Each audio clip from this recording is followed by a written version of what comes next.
অনেক ক্যান্ডিডেট আছে হাজার হাজার কোটি টাকার মালিক। আমরা তো আমি ছোটখাটো ব্যবসা এই করতে আমি হাজার হাজার কোটি টাকার মালিক না। মাদারীপুরের ডাসার উপজেলার বাসিন্দা আবেদ আলী একজন গাড়ি চালক হলেও তার কোটি কোটি টাকার সম্পদের তথ্য সামনে এসেছে। প্রশ্ন ফাঁসের সঙ্গে জড়িত থাকার তথ্য সামনে আসার পরই সামাজিক যোগাযোগ মাধ্যমে তার বিপুল সম্পদের তথ্য তুলে ধরছেন নেটিজেনরা। ছেলে ছাত্রলীগ নেতা, পড়েছেন বিদেশে, এরপর দেশের একটি ব্যয়বহুল বেসরকারি বিশ্ববিদ্যালয়। ঢাকার ভেতর তার দুটি বহুতল ভবন, মাদারীপুরে আলিশান বাড়ি রয়েছে এমন তথ্যও সামনে এসেছে।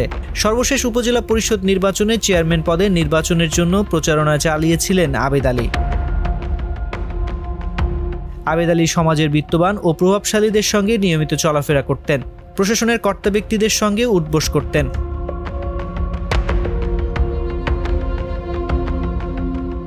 তার ছেলে সৈয়দ সোহানুর রহমান সিয়াম, ডাসার উপজেলা ছাত্রলীগের সহসভাপতি জীবন, মানুষকে সাহায্য করে সেই ভিডিও প্রচার করেন সামাজিক যোগাযোগ মাধ্যমে। সিয়াম চড়েন দামি গাড়িতে। এটি বেসরকারি টেলিভিশনের প্রতিবেদন অনুযায়ী বিপিএসসির কোনো নিয়োগ পরীক্ষা এলেই প্রশ্ন ফাঁস করে অর্থ লোপাটে মেতে উঠত সংঘবদ্ধ চক্রটি। প্রশ্ন ফাঁসকারী চক্রটি গত 5 জুলাই অনুষ্ঠিত রেলওয়ের উপসহকারী প্রকৌশলীর নিয়োগ পরীক্ষাকে বেছে নেয়। এ পরীক্ষায় প্রশ্ন ফাঁস ও জালিয়াতির তথ্য ফাঁস করতে ছদ্মবেশ ধারণ করে অনুসন্ধানী সাংবাদিক টিম। ছদ্মবেশী এক নিয়োগ প্রত্যাশী প্রার্থীকে তুলে দেওয়া হয় চক্রের সদস্যদের হাতে। এরপর 5 জুলাই সকাল 10টা থেকে 12টা পর্যন্ত যে প্রশ্নে পরীক্ষা অনুষ্ঠিত হয়, হোয়াটসঅ্যাপে তার একটা কপি পাঠানো হয় পরীক্ষার অন্তত 1 ঘন্টা আগে।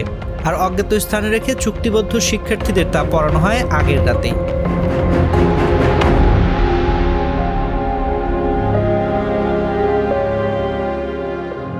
সরকারি কর্ম কমিশনের অধীনে বিসিএস সহ 30টি নিয়োগ পরীক্ষার প্রশ্ন ফাঁসের ঘটনায় আলোচনায় আসা সৈয়দ আবেদ আলী ও তার ছেলে সোহানুর রহমান সিয়াম সহ 17 জনকে গ্রেফতার করেছে পুলিশের অপরাধ তদন্ত বিভাগ।